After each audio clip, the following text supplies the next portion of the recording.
أعلن افتتاح جلسة مجلس. The 8,998th meeting of the Security Council is called to order. The provisional agenda for this meeting is threats to international peace and security. The agenda is adopted.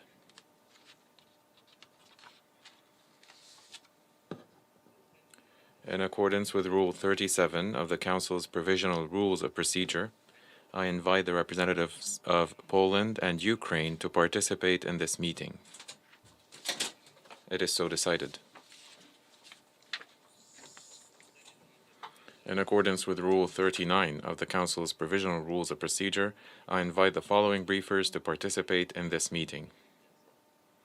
Ms. Rosemary DiCarlo, Under-Secretary General for Political and Peacebuilding Affairs, Mr. Raouf Mazou, Assistant High Commissioner for Operations, Office of the United Nations High Commissioner for Refugees, and Dr. Tedros Adhanom Ghebreyesus, Director General of the World Health Organization. It is so decided. The Security Council will now begin its consideration of Item 2 of the agenda. I now give the floor to Ms. Rosemary DiCarlo. Mr. President, daily attacks continue to batter Ukrainian cities. Many are reportedly indiscriminate, resulting in civilian casualties and damage to civilian infrastructure. Between 24 February and 15 March, the Office of the High Commissioner for Human Rights recorded 1,900 civilian casualties. The total consists of 726 people killed, including 52 children, and 1,174 injured, including 63 children. The actual number is likely much higher. Most of these casualties were caused by the use in populated areas of explosive weapons with a wide impact area.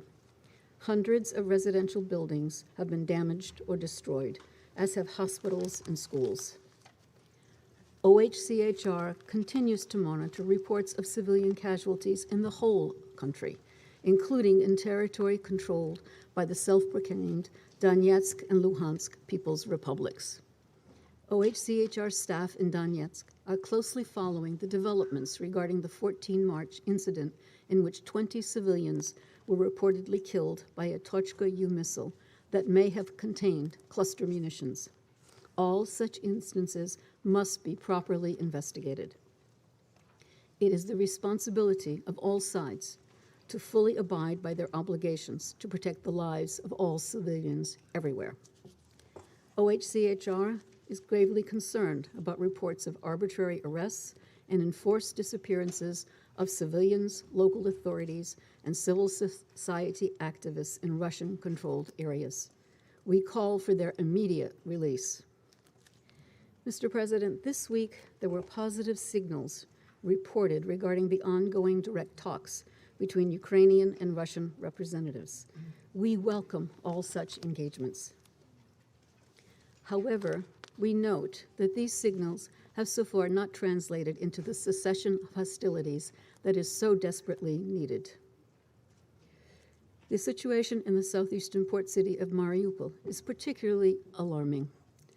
Many of the Mariupol residents who have not been able to safely evacuate lack food, water, electricity, and medical care. Uncollected corpses lie on city streets. Yesterday's strike on the Mariupol theater, which reportedly served as a bomb shelter for displaced civilians, adds to the list of attacks against civilian structures. While early reports indicate that the worst may have been avoided, ongoing fighting is hampering the rescue work and assessment of the situation. Mr. President, the devastation and suffering in Mariupol and Kharkiv raises grave fears about the fate of millions of residents of Kyiv and other cities facing intensifying attacks. International humanitarian law is crystal clear. Civilians are entitled to protection against the dangers arriving from military operations. Direct attacks on civilians are prohibited. Yet, the magnitude of civilian casualties and the destruction of civilian infrastructure in Ukraine cannot be denied. This demands a thorough investigation and accountability. Mr. President, the priority for the UN and its partners is to reach the people trapped by the ongoing shelling, including in eastern Ukraine. To that end, we continue to scale up our operations on the ground as circumstances permit. The needs of the population are growing by the day. The UN calls for safe passage for civilians from and humanitarian supplies into encircled areas. We are grateful to neighboring governments for their generosity in receiving refugees and enabling the provision of assistance to Ukraine. The UN is requesting all donors to fast-track funding against pledges made toward the Ukraine flash appeal. The appeal, which seeks $1.1 billion to help 12 million people in need, is 36% funded. Mr. President, UNDP projects that 90% of the Ukrainian population could be facing poverty and extreme economic vulnerability should the war continue, setting the country and the region back decades and leaving deep social and economic scars. As the Secretary General highlighted, dangerous ripple effects of the conflict are already being felt across the globe. Russia and Ukraine represent more than half of the world's supply of sunflower oil and 30% of the world's wheat. Food, fuel, and fertilizer prices are skyrocketing. Supply chains are being disrupted. All of this is hitting the poorest the hardest and potentially creating instability around the globe. The Secretary General announced on 14 March the establishment of a global crisis response group on food, energy, and finance to lead an effort with member states to deal with the complex fallout of the war. The Deputy Secretary General will lead an interagency steering committee with partners to oversee this effort. Mr. President, the Secretary General welcomes all ongoing diplomatic contacts. He remains actively engaged with leaders who are trying to bring about an end to this war. There will be no winners to this senseless conflict. The tremendous loss it is causing, on the other hand, is heartbreakingly clear. And it is going to get much, much worse the longer the fighting continues. The Secretary General urges intensified and coordinated political efforts for an immediate cessation of hostilities. There must be a meaningful, sustained political process to enable a peaceful settlement. The lives of millions of Ukrainians and the peace and security of the entire region and possibly beyond depend on it. Thank you, Mr. President. أشكر السيدة. I thank Ms. DiCarlo for her briefing. I now give the floor to Mr. Raouf Mazou. Mr. President, it has been less than 3 weeks since High Commissioner Grandi addressed this council. Within this short time span, the number of refugees from Ukraine in the neighboring countries has risen exponentially from the then 520,000 to over 3.1 million today, in what has become the fastest growing refugee crisis in Europe since World War II. With close to 2 million refugees from Ukraine, Poland has, in a matter of a few weeks, become one of the largest refugee hosting countries in the world. Some 490,000 people have fled to Romania, 350,000 to Moldova, 280,000 to Hungary, and 228,000 to Slovakia.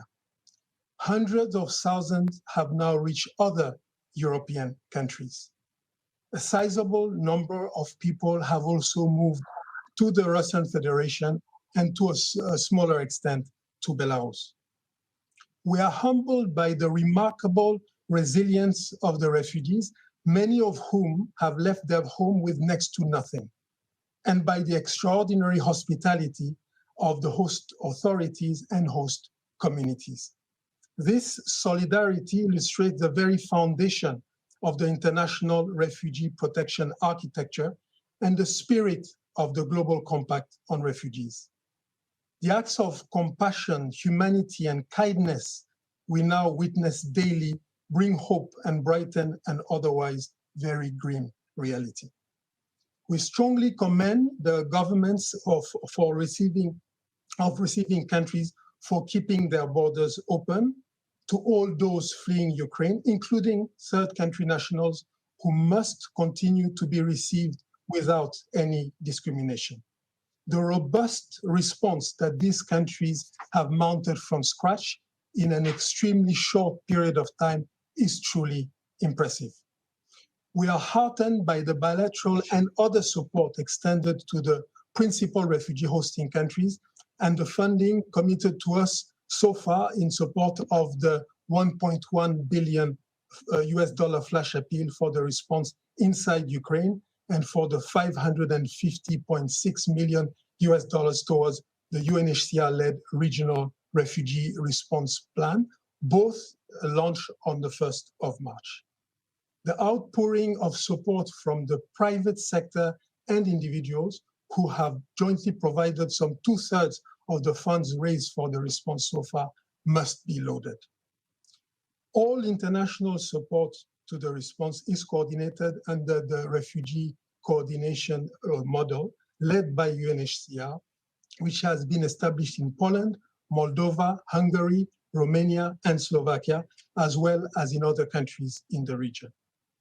The sum of collective expertise and support will be critical to help the refugee population and support host countries with shelter, emergency relief items, cash assistance, as well as mental health and psychosocial support.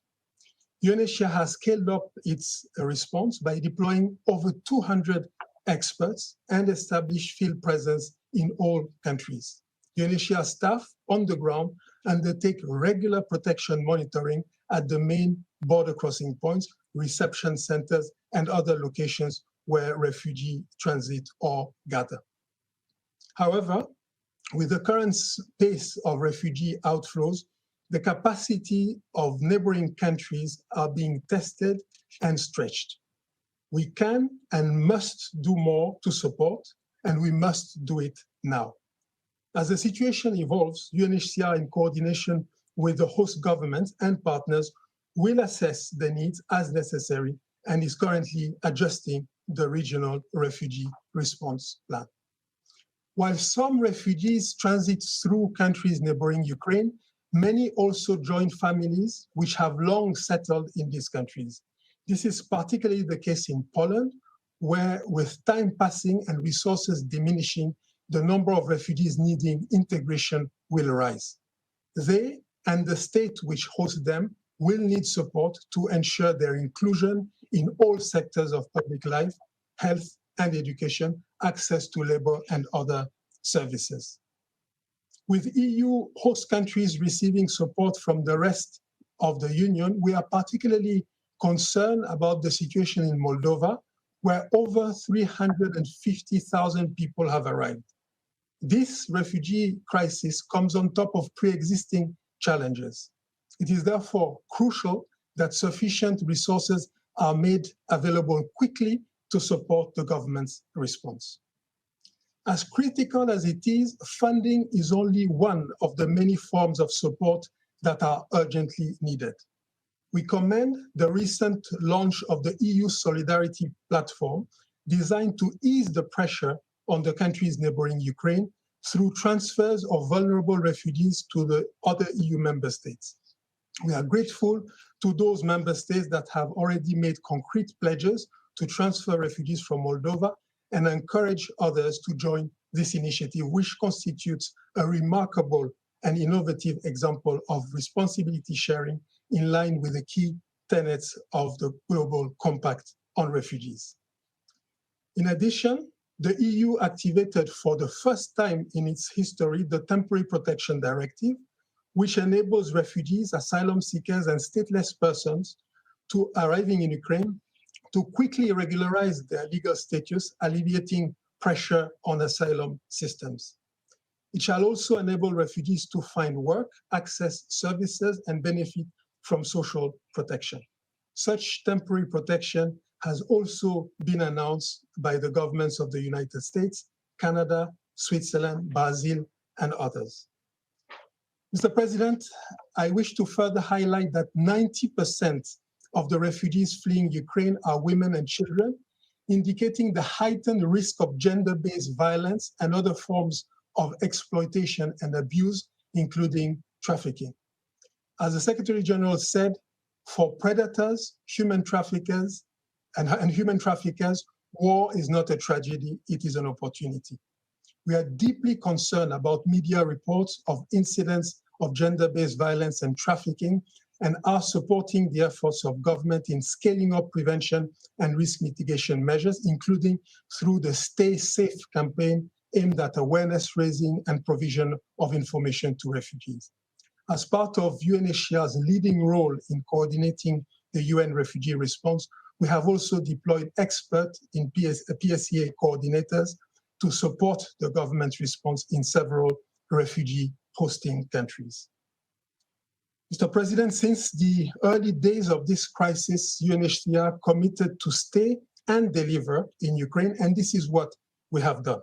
Allow me to take this opportunity to express our deepest gratitude and admiration for our colleagues who have remained in Ukraine, but also to the whole humanitarian community. We believe that at least 2 million people have been forced to flee within Ukraine. Close to 13 million people have been affected in the hardest hit area, hardest hit by the war in Ukraine. Many people remain trapped in areas of escalating conflict and, with essential services disrupted, are unable to meet even the most basic of their needs. In many locations, such as Mariupol, residents face a critical and potentially fatal shortage of food, water, and medicines. People living with disability or serious medical condition are particularly impacted. UNHCR is closely tracking negotiation for safe passage and is preparing to send humanitarian supplies as soon as conditions allow. To facilitate the provision of life-saving assistance to the population most in need in Ukraine, we have adjusted our operational presence, relocating offices and warehouses to the western and central part of the country. Together with partners, we have been able to deliver critical supplies for displaced and conflict-affected populations, including core relief items and shelter materials. We're working closely with local authorities to establish and expand reception capacity in main locations where internally displaced people arrive. We coordinate the provision of key protection services such as legal aid, social accompaniment, psychosocial support, child protection, and gender-based violence case management. Where conditions allow, we distribute multi-purpose cash to help people make choices best suited to their needs. Flexible forms of assistance are crucial, as are innovative approaches. Despite all efforts, we are unable to respond to the sheer scale of the rapidly growing needs of the Ukrainian people and systematically deliver the much needed life-saving assistance. We cannot overemphasize the urgent call repeatedly made by the Secretary General, USG DiCarlo, ERC Griffiths. Civilians and civilian infrastructure must be protected. International humanitarian law must be upheld, and safe passage for civilians in any direction they choose must be enabled.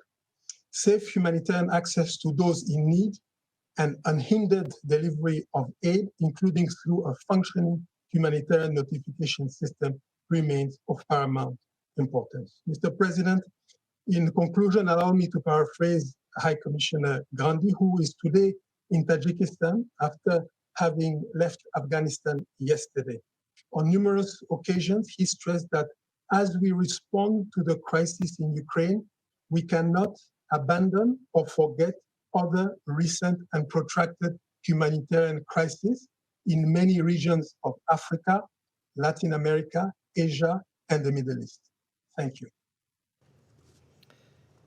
أشكر السيد I thank Mr. Mazu for his briefing. I now give the floor to Dr. Tedros Adhanom Ghebreyesus.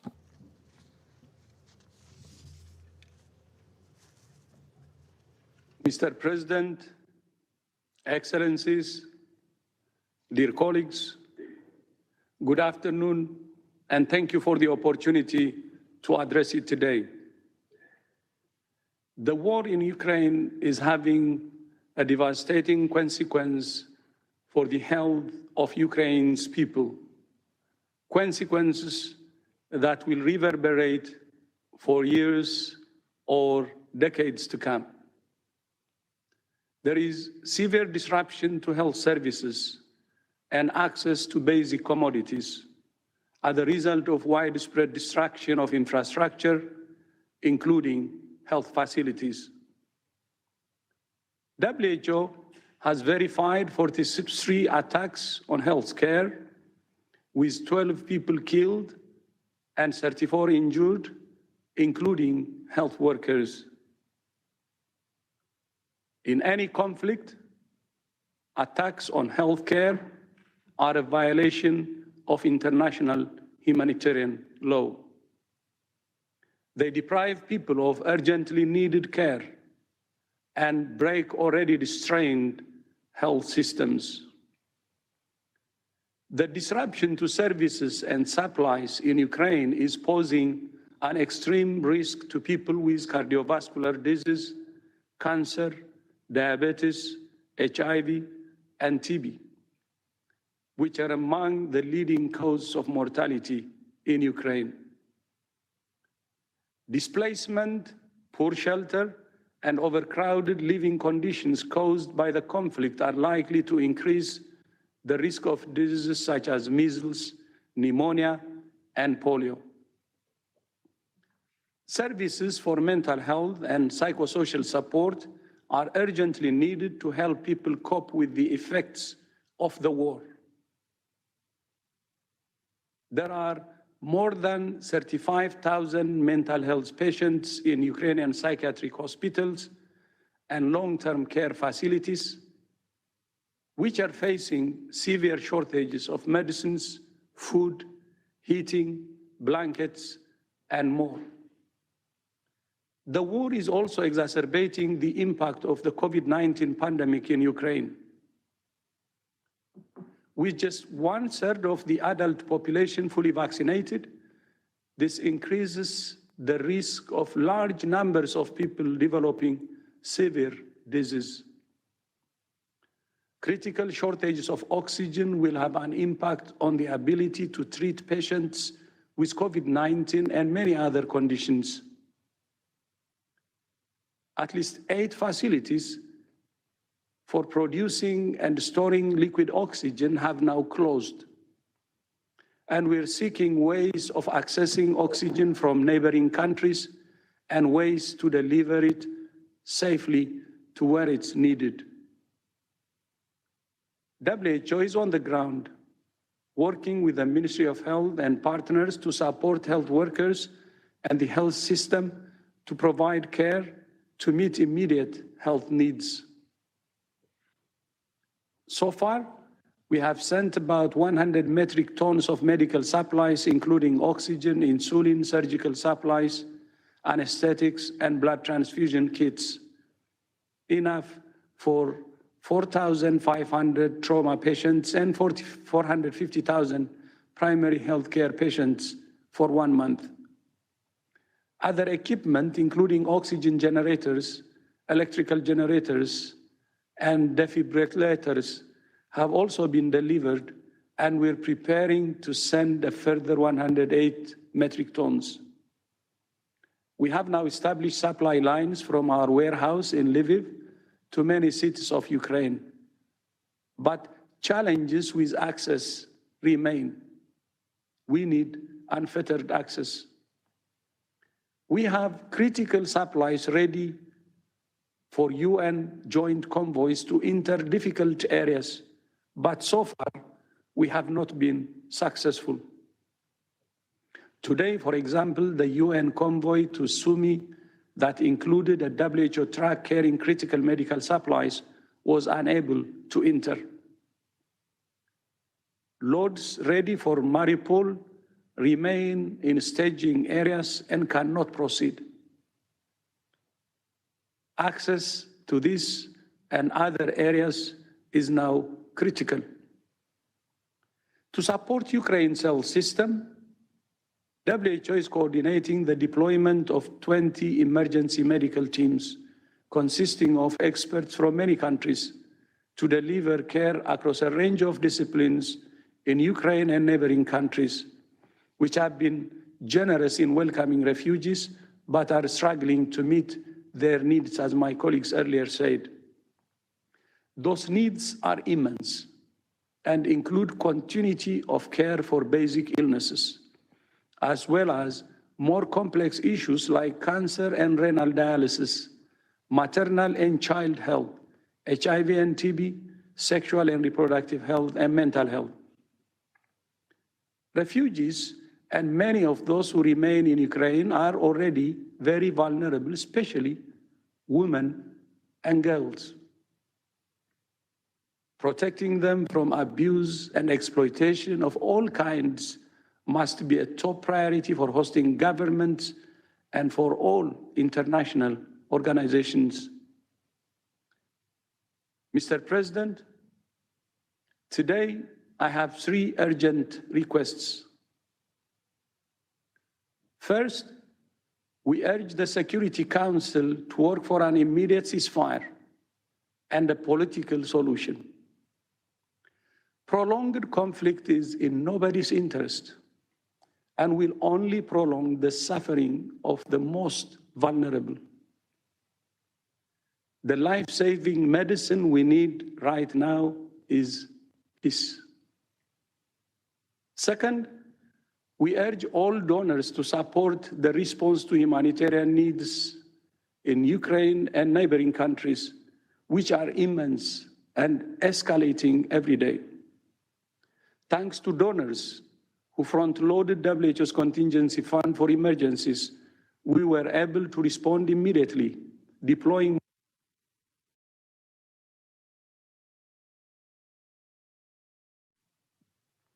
these funds were supplemented by additional funding from the UN Central Emergency Response Fund, CERF.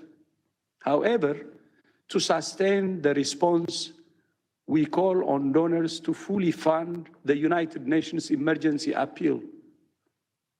As the Undersecretary General said, it's only 36% so far funded. We thank those donors who have already pledged funding to meet the needs of people in Ukraine. And third, although Ukraine is rightly the focus of the world's attention, I urge you not to lose sight of the many other crises in which people are suffering. In Afghanistan, more than half the population is in need, with widespread malnutrition and a surge in measles, among many other challenges. In Ethiopia, the blockade of 6 million people in Tigray for almost 500 days has created a catastrophic food and health crisis. In the Syrian Arab Republic, more than 12 million people are in need of health assistance, almost half of them children. And in Yemen, roughly 2/3 of the population, more than 20 million people, are estimated to be in need of health assistance. Mr. President, in every case, the only solution is peace. I repeat, in every case, the only solution is peace. And our world needs peace more than ever. As if COVID is not enough, to have a devastating war like this is dangerous for the world. I thank you, and back to you. أشكر I thank Dr. Ghebreyesus for his briefing. and give the floor now to those council members who wish to make statements. I give the floor to the representative of the United States. Thank you, Mr. President, and thank you to the briefers for your briefing today.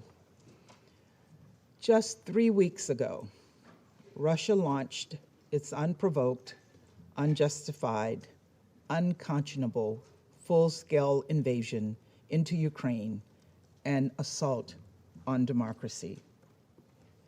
Now over 3 million refugees have fled the country, creating a devastating humanitarian crisis felt around the world. These refugees are mostly women and children. They stuffed their lives into backpacks and left their homes and everything they knew behind. Today, many of them know that their apartment buildings and streets have been bombed to rubble. And the horrors continue for those who remain in Ukraine. We just heard from the WHO DG that 43 hospitals have been attacked by Russia. 43 hospitals and health facilities. AP reporters on the ground showed the world a mass grave in Mariupol, a narrow trench filled with the bodies of children. Yesterday, Russian forces dropped a powerful bomb that hit a Mariupol theater where hundreds of civilians were hiding. The Russian word for children was written outside the theater, both front and back, in large white letters that could have been seen from the sky.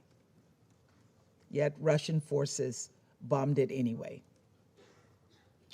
Local officials have told families to leave their dead relatives lying outside on the streets, exposed to the world, because it is simply too dangerous with the bombs and shellings to hold funerals. I just met with Ukrainian civil society leaders. They reported that people standing in a bread line, trying to get food to feed their families, were shot dead by Russian soldiers. They reported terror, the terror that Russia is inflicting across Ukraine on the Ukrainian people. Russia will be held accountable for its atrocities. There's only one way to end this madness. President Putin, stop the killing, withdraw your forces, leave Ukraine once and for all. Yesterday, I listened to President Zelensky's speech to the United States Congress, and I was so moved by his words, his bravery, and his calls for help and for peace. Immediately afterward, President Biden announced another $800 million in security assistance to help Ukraine defend itself. That's more than $1 billion in the past week alone. We're not doing this by ourselves. Our allies and partners are fully committed to surging assistance to the Ukrainians. And we are grateful to all of our allies and partners who have opened their borders and their hearts and welcome Ukrainian refugees. We're also going to continue to provide humanitarian relief to support people within Ukraine and those who have been forced to flee, including the $186 million in additional assistance that Secretary Blinken announced on Tuesday. Here at the United Nations, we believe the best way to address the humanitarian crisis is through a resolution in the UN General Assembly. The resolution in the General Assembly will reflect the views of the overwhelming majority of UN member states and Ukraine itself. The International Court of Justice issued a profound and important order yesterday to the Russian Federation, and we call on Russia to comply immediately. Russia has clearly violated international law by violating the sovereignty and territorial integrity of Ukraine. Russia's brutal tactics have killed civilians, medics, and some of the journalists who have been showing us all the truth of this war. Russia has attacked so much of what we hold sacred, and everything the United Nations stands for. Russia's actions must be condemned in no uncertain terms. As President Biden said, Ukraine will never be a victory for Putin. No matter what advances he makes, no matter whom he kills or what cities he destroys, Ukraine will never be a victory for him. The United States stands with Ukraine and the Ukrainian people, and we will do everything in our power to end this tragic, unnecessary war. Thank you. I thank the representative of the United States for her statement and give the floor to the representative of Albania. Thank you, Mr. President. Thank you, Rosemary, for your clarity and the very valuable information you provide every time you come to brief the Council. Thank you, Mr. Mazou and Director General Ghebreyesus, for your sobering information. Dear colleagues, 3 weeks into this unprovoked, unjustified, illegal, and deadly aggression by Russia, and the terrible facts are hardly surprising since anticipated nearly to the detail. Massive casualties among civilians, mass graves, widespread destruction of civilian infrastructure, ruined homes, schools, and hospitals, lives blown away by bombardments, children's dreams teared into smoke. There is no need to describe this devastating situation. Yet, as we just heard, and by the top UN representatives, not by the so-called West hysteria, is soul-wrenching and coincides with the shocking media reports on the horrors of the war and the misery unleashed upon Ukraine for no reason. I will maybe just recall the summarizing words of the Secretary General when he said 2 days ago, "Ukraine is in fire and is being decimated." Guess by who? Over 3 million refugees in only 3 weeks, more than the entire population of my country. Some 2 million people displaced internally, 12 million people affected in the areas hardest hit by the war. UNICEF has evidence that since the start of the war, forced by this brutal aggression, every second a child has crossed the border of Ukraine. SRSG Patton warns that abuse, risks of sexual and gender-based violence, as well as trafficking, continue to mount amid wide-scale displacement. Several appeals for humanitarian corridors to evacuate civilians went unheeded. Many people remain trapped in areas of conflict and with essential services disrupted are unable to meet their basic needs, including food, water, and medicine. For the estimated hundreds of thousands who remain, there is simply nowhere to go. They can be killed even for queuing for bread, as it happened. This is the angry and the true face of the Russian aggression. Mr. President, the director of WHO that we just heard confirmed that there have been 33 attacks on Ukrainian healthcare facilities, infrastructure, and workers since the beginning of the invasion, otherwise 2 every day. There are, unfortunately, nearly a dozen conflicts in the world today. Out of 89 attacks on health system around the world this year so far, 33 have been only in Ukraine. Therefore, attacking healthcare facilities and workers is becoming a tactic of war in Ukraine. Nothing is being spared. First, there was this maternity ward in Mariupol. Then there was a mosque. Yesterday, Russians bombed the drama theater in Mariupol, a shelter for nearly 1,000 citizens who were not able to flee the city. And as it was mentioned, the word children in large Russian script was painted on the ground outside the theater. Everything must be bombed. Despite this grueling picture, the main news is not just what I said. The main news is that Ukraine is holding on, that Ukraine is resisting, that Ukraine is winning and Russia is deep in the mud. On the ground, morally, legally, and internationally. And we know now that for Russia to win this war of choice, it has to Grozny the entire Ukraine. It has to Aleppo all its cities. It has to Mariupol everything there.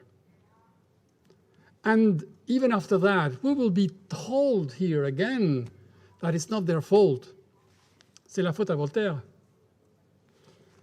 Mr. President, Ukraine won yesterday the first legal victory at the International Court of Justice.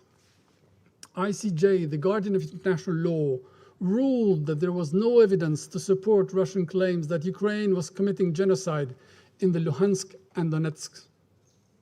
The court called for immediate suspension of any kind of military operations by Russia and entities, organizations, or persons under its control. So the question is, will Russia respect the court's order, or will it unplug and cancel itself completely, entirely, from the international law? Mr. President, beyond the human toll, the infrastructure and residential deliberate destructions and large-scale humanitarian crisis, there is another major crisis, the economic impact of the aggression. UNDP has warned that every day of delayed peace will accelerate a free fall into poverty in Ukraine. UNDP again projected yesterday that 90% of the Ukrainian population could be facing poverty and extreme economic vulnerability should the war deepen. In the event of a continuing protracted war in Ukraine, almost 1/3 of the population will fall below the poverty line, and a further 62% will be at extreme risk of falling into poverty within the next 12 months. It warned, again the UNDP, that 18 years of social economic achievement could be lost. And this would set the country, an entire region, back decades, leaving deep social and economic scars for generations to come. Who in this room or outside it believes then a single word from Russia about SDGs, about Agenda 2030, because these terrible effects will not only be felt in Ukraine, but in the entire world? Mr. President, Russia has proposed a text for a humanitarian resolution. We think it is wrong. It is worst. It's a mockery of proportions, a move worth of the Guinness record of hypocrisy. Russia cannot shoot first and then come disguised as a doctor. The only way to minimize humanitarian consequences for the Ukrainian population is simple. Russia has to stop the war, withdraw its troops, and go home. No one should get confused by a text just because it is called humanitarian, when the only aim is to provide cover for the war. So colleagues, don't fall for the new clothes of the emperor. The Russian aggression is naked out there. Thank you. I thank the representative of Albania and give the floor to the representative of the UK. Thank you, Mr. President, and I join others in thanking our briefers today as well.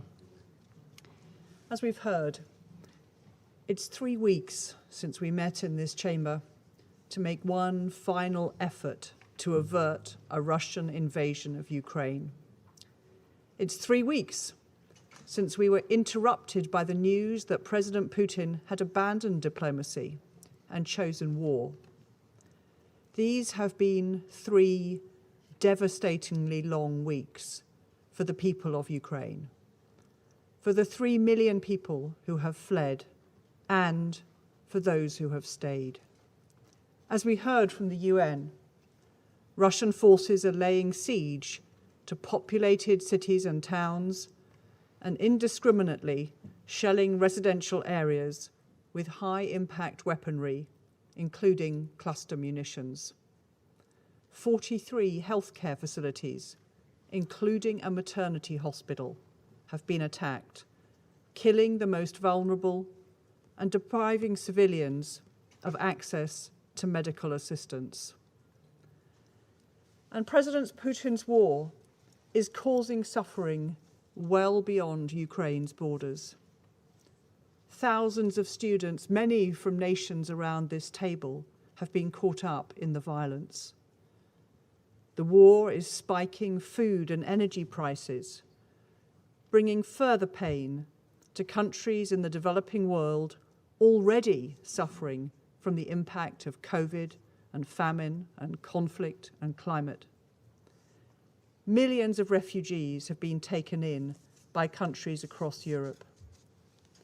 Mr. President, colleagues, 3 weeks since the start of Russia's invasion, one point should be clear in our minds. This is an unprovoked war of aggression waged by Russia. Russia is responsible for the suffering it has inflicted on Ukraine and beyond. Russia alone can end this war. 141 UN member states have unequivocally condemned Russia's illegal invasion. The International Court of Justice has issued a legally binding order requiring Russia to suspend military action in Ukraine immediately. This week, perversely, Russia tabled a resolution that, among other things, called for the protection of civilians, including women and children. This is cynical game playing in the face of human suffering. Just yesterday, in Mariupol, Russian forces reportedly targeted civilians taking cover from the onslaught, despite the word children written on the ground where they sheltered. If Russia really wanted to protect women and children, it would withdraw its troops from Ukraine and end this illegal invasion today. Thank you, Mr. President. I thank the representative of the UK for her statement. I give the floor to the representative of France. Mr. President, I thank the Undersecretary General for Political Affairs, the Assistant High Commissioner for Refugees, and the Director General of the WHO for their briefings. These briefings reveal, with the impartiality and the rigor that the United Nations is known for in its work, the reality of this war that has been waged for 3 weeks now by the Russian Federation. The reality is the deaths of innocent civilians as well as journalists and medical personnel. It is the chaos created throughout the country and well beyond its borders, in particular because of the worsening food insecurity throughout the world. It's the millions of lives disrupted of those who were forced to flee their homes and who find no respite, whether in hospitals or in schools. With its European partners, France will continue to mobilize to welcome these refugees, and we will continue to provide support to Ukrainians. And to this end, we have disbursed 100 million euros. France calls on Russia to immediately cease its bloody war and to comply with the International Court of Justice's order issued yesterday. We condemn in the strongest terms the siege against Ukrainian cities and the indiscriminate bombings targeting civilian populations. We call on Russia to abide by international humanitarian law to protect civilians and civilian infrastructure and to allow safe and unfettered delivery of humanitarian assistance. Attacks against hospitals rise to the level of war crimes, and we also condemn the targeting of journalists, and we recall the obligation of armed forces to protect them. We are particularly concerned at reports of Russia's use of cluster munitions. We once again condemn the support of the Belarusian regime for this deadly offensive, and we also condemn the use by the Russian Federation of mercenaries, notably Syrian mercenaries. This is in no way an absolution of Russia and its responsibility. Russia must give an account for its crimes. We welcome the opening of an investigation by the Office of the Prosecutor of the ICC into this situation. France denounces the cynicism of Russia, which claims to be concerned at the humanitarian situation in Ukraine, where it is, and yet it is the only one responsible. If we support their draft resolution, this would be giving them the green light to continue their war. Mr. President, despite the destruction and suffering, the war in Ukraine also revealed another reality. The people of Ukraine are showing admirable resistance, and we welcome their courage and the courage of their authorities. The international community is united in its massive condemnation of Russian aggression, and many countries, including France, have immediately taken measures targeting Russian authorities and the economic circles close to Russian power to cut off access to their resources and to prevent them from continuing this war. These sanctions have already proved effective and will be further strengthened to make it more expensive to wage this war and until the Russian authorities give up their. I thank the representative of France for his statement. I give the floor to the representative of Ireland. Thank you, President. I also would like to thank Under Secretary General DiCarlo, Assistant High Commissioner Mazou, and Director General Dr. Tedros for their very sobering briefings. Their messages are grim, very grim. We commend all humanitarian organizations working to alleviate the man-made catastrophe being visited on Ukraine. President, the cause of this catastrophe is clear. 3 short weeks ago, as we sat in this very chamber, as the Secretary General pleaded for peace, the Russian Federation invaded Ukraine.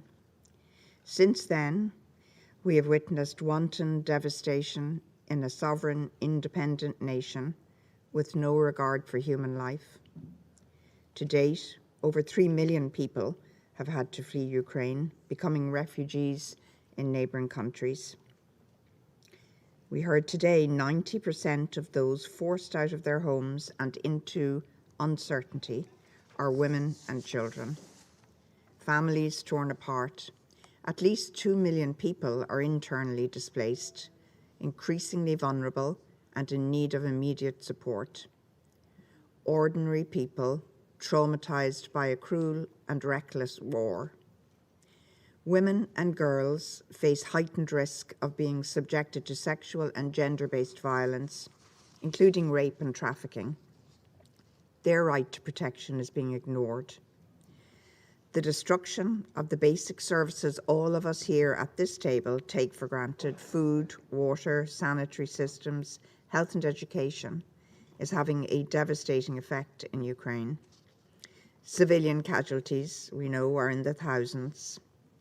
Irish journalist Pierre Sachevsky was tragically killed alongside Ukrainian journalist Sasha Kushnova. They were both working to shine a light on Ukraine's plight. Our thoughts are with their families and every grieving and suffering Ukrainian family. Courageous journalists are showing the horrific impact of Russian aggression. I salute the free media putting their lives on the line to show us the truth. The humanitarian impact of this war is being felt around the world. It will affect the food security of countries heavily reliant on Ukrainian agricultural products, including in Africa, Asia, and the Middle East. It will cause severe harm far beyond the borders of Ukraine. President, I find it a damning indictment that this Council has to plead with the Russian Federation not to deprive civilian populations of food and water, not to deny them the basic infrastructure they need for daily existence, for survival. It's a damning indictment that we in this Council have not been able to speak with a united voice to save innocent lives in this war. President, the images from a besieged Mariupol are shocking. We see once again that urban warfare takes the heaviest toll on civilians. We deplore the targeting of healthcare facilities, doctors taken hostage, life-saving care interfered with by military forces. Last week's attack by Russian forces on a maternity hospital in Mariupol plumbed new depths, resulting in the death of a mother and her newborn baby, a baby that never had a chance. We have to ask how many more. The residents of Mariupol are now melting snow or siphoning water from heating systems to quench their thirst. They're cutting down trees for firewood for cooking and to stay warm in freezing night temperatures. The city's supermarkets emptied because the basic necessities of life cannot be safely brought into the city.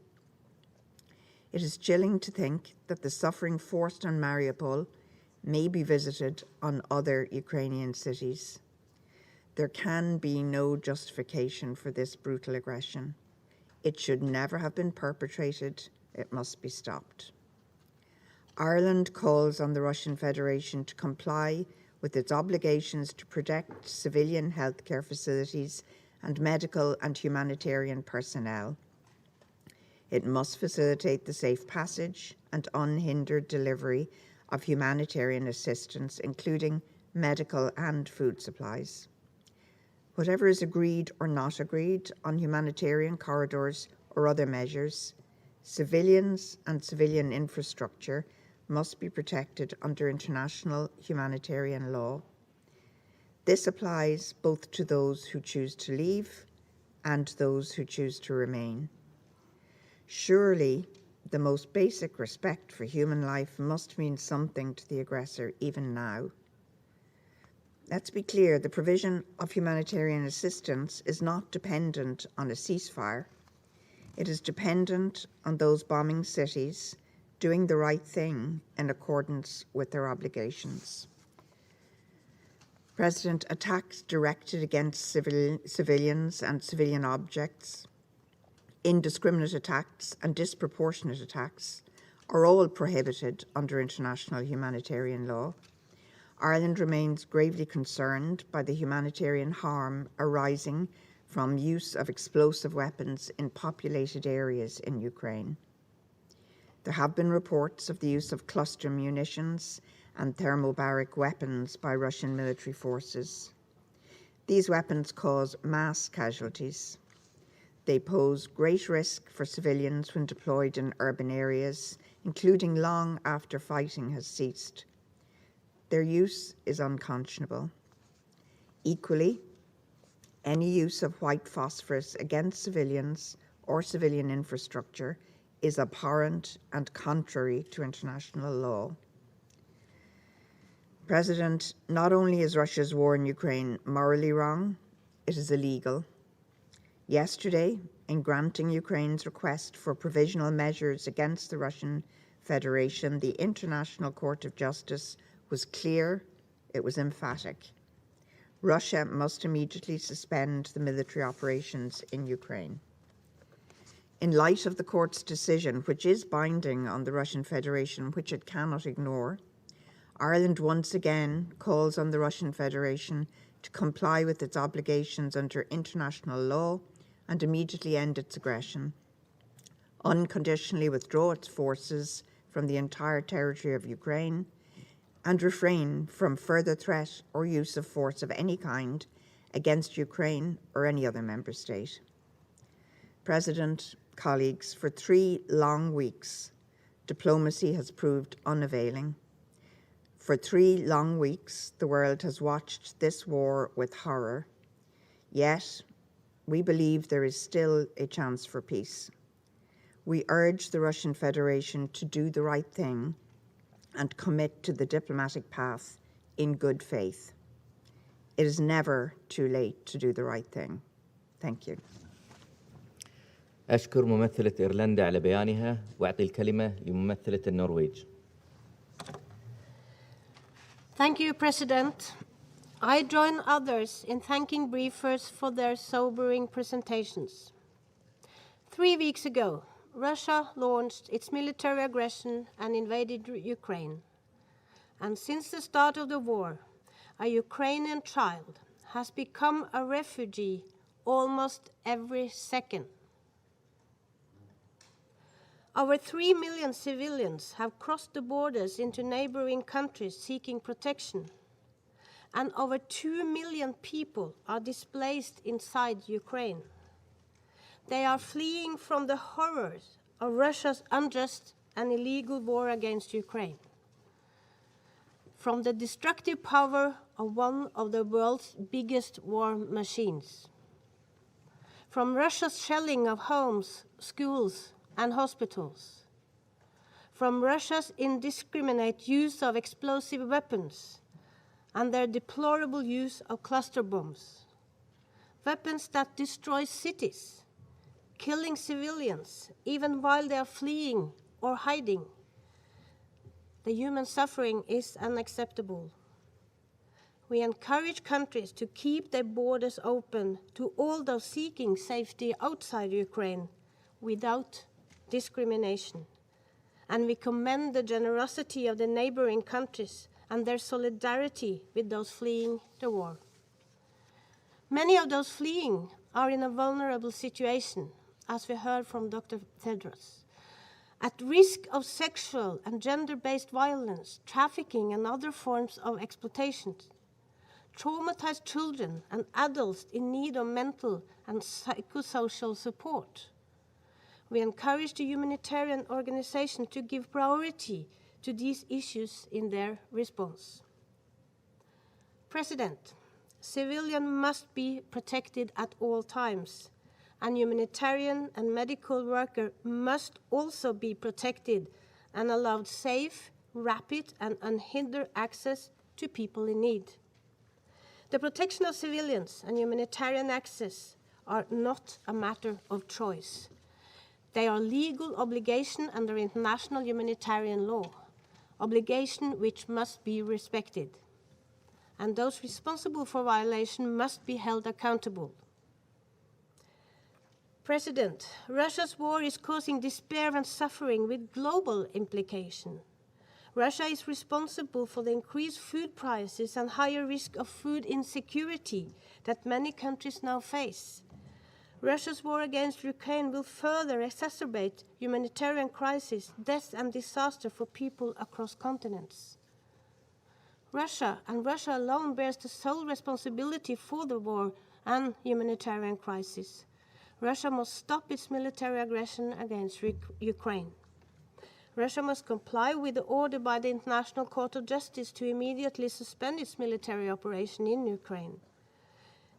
If Russia cares about the humanitarian suffering this war is causing, then Russia should stop its senseless and illegal war. The Russian draft resolution has no credibility. It will not stop the war and the suffering. We echo the call of the Secretary General that political dialogue, negotiation, and mediation are the only way forward. We need to see genuine talks that translate into concrete results on the ground, and they must be inclusive. We need to see women included meaningfully in all talks, negotiation, and mediation efforts. And for the sake of humanity, this war must stop. Thank you. أشكر ممثلة النرويج على بيانها وأعطي الكلمة لممثل. I thank the representative of Norway, and India has the floor.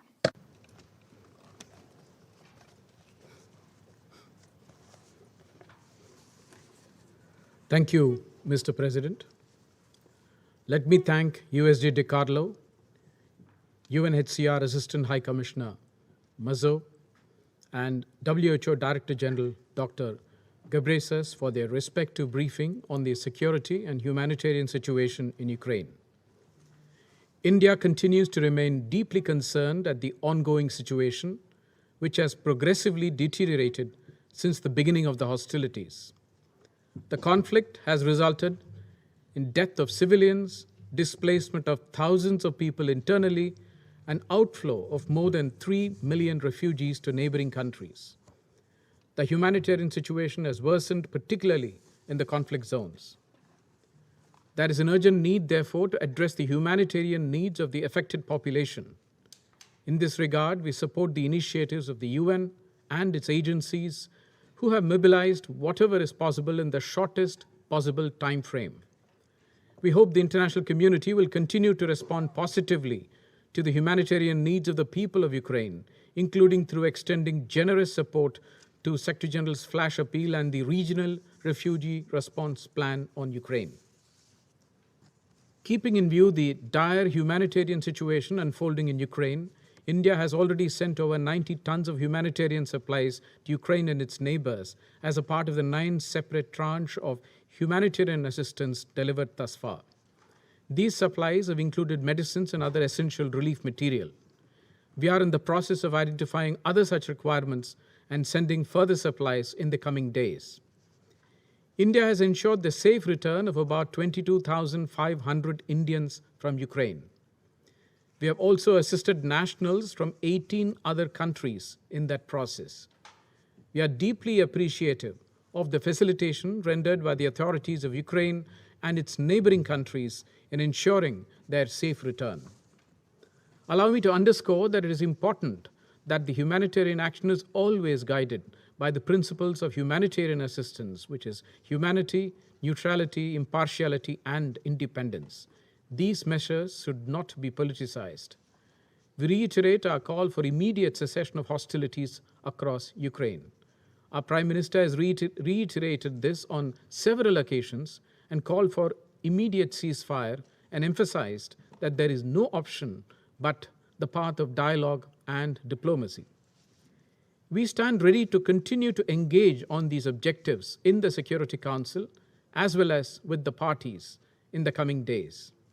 We continue to underline the need to respect the UN Charter, international law, and the sovereignty and the territorial integrity of states.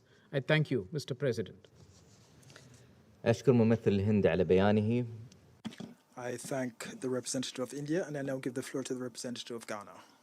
The representative of Ghana. Mr. President, I thank you for convening this meeting and also thank the distinguished briefers for the updated information on the prevailing humanitarian situation in Ukraine. I also welcome the participation in this meeting of the representatives of Poland and Ukraine.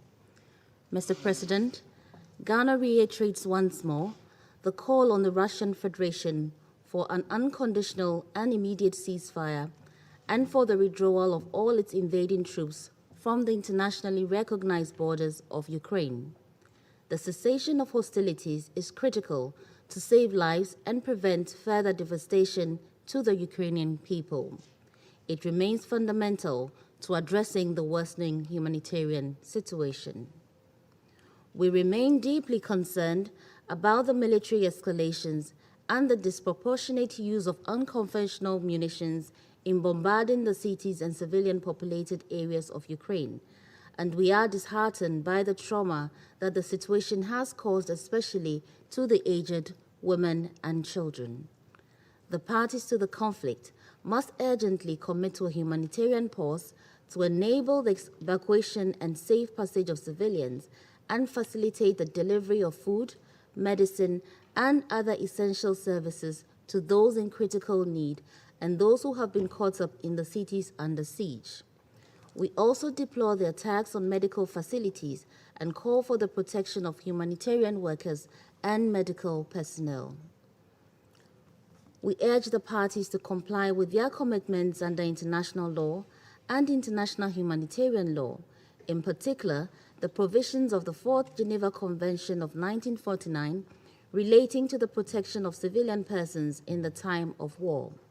We continue to urge the parties to accept the path of diplomacy and dialogue in resolving their security concerns. We believe that the good offices of the Secretary General should be leveraged to facilitate a peaceful resolution of the conflict. Mr. President, in concluding, I wish to emphasize that the interest and safety of the Ukrainian people should be prioritized and must be at the forefront of the actions of this Council and all other international actions. I thank you for your kind attention. أشكر ممثلة غانا على بيانها وأعطي الكلمة. I thank the representative of Ghana, and I now give the floor to Gabon. Thank you, Mr. President. Mr. President, I'd like to thank Madam De Carlo, Dr. Tedros Adhanom Ghebreyesus, and Mr. Rauf Mazou for their briefings on the situation, the humanitarian situation in Ukraine. The intensification of fighting and the massive exodus of civilians ensuing from this, and the deterioration in the living conditions and health conditions of those who decide to remain, the risks of disease because of the disruption in basic services are all causes for concern. We once again call on all the parties to comply with the provisions of international humanitarian law and to ensure respect for and protection of populations, including African nationals and civilian infrastructure, medical personnel, and humanitarian personnel as well. We reiterate the urgency of opening up safe humanitarian corridors, and we call for the immediate cessation of hostilities. Saving lives must come before any political consideration. The parties to the conflict must use all options offered by diplomacy to, through dialogue, achieve a negotiated settlement and to avoid a stagnation in the situation. Thank you. الغابون على بيانه وأعطي الكلمة. I thank the representative of Gabon, and I now give the floor to Kenya. Mr. President, I thank the briefers for their presentations this afternoon. Kenya is gravely concerned that 3 weeks on, the armed conflict in Ukraine has continued unabated. The continuing reports of loss of lives and displacement and separation of loved ones, including through millions of refugees in just 3 weeks, is deeply disturbing.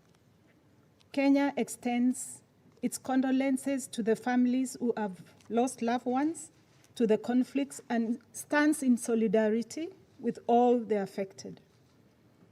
We commend Ukraine's neighbors for opening their borders to refugees of multiple nationalities, and we urge them to continue ensuring that protections sought are offered with no discrimination on any basis, and particularly in regard to race or religion. Kenya condemns the targeting on and destruction of civilian objects and infrastructure, particularly residential homes, hospitals, and shelters.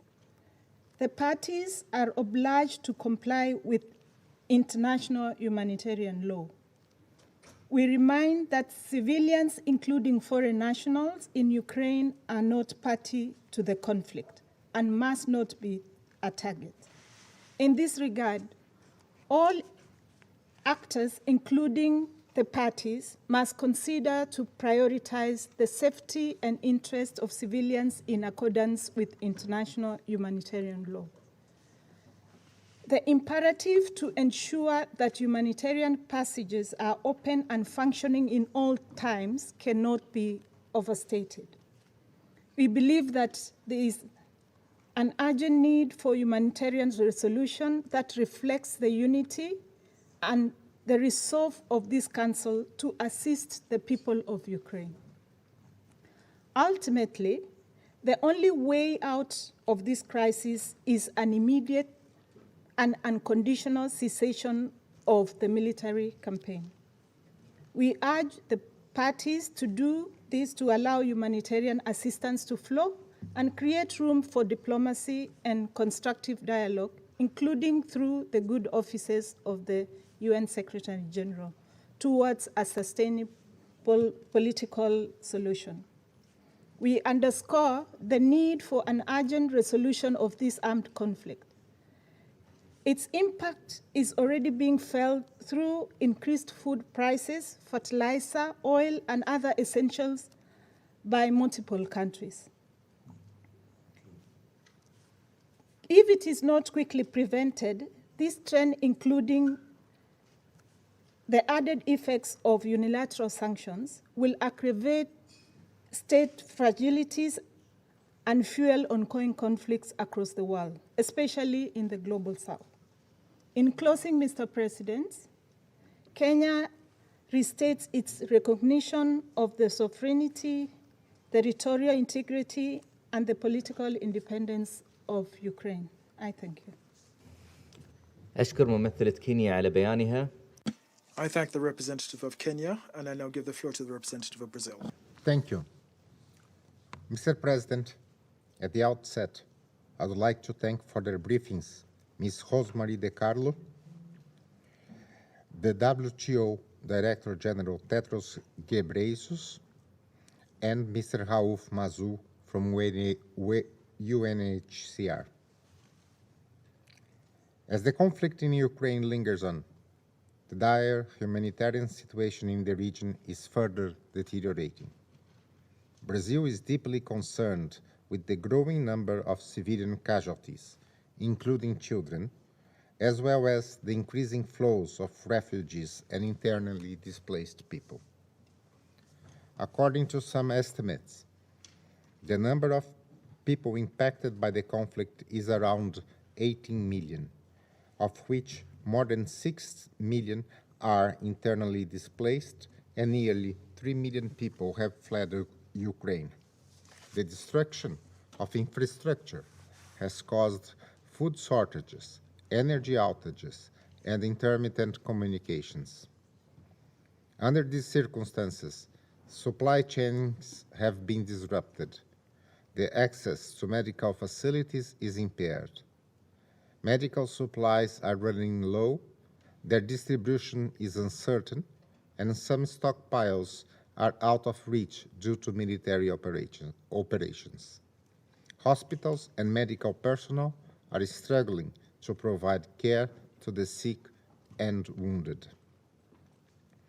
In response to the most pressing needs for humanitarian assistance, the Brazilian government has sent last week a donation encompassing water purifiers, around 9 tons of foods, and half a ton of medical items, totaling approximately 20,000 items donated by the Brazilian Ministry of Health.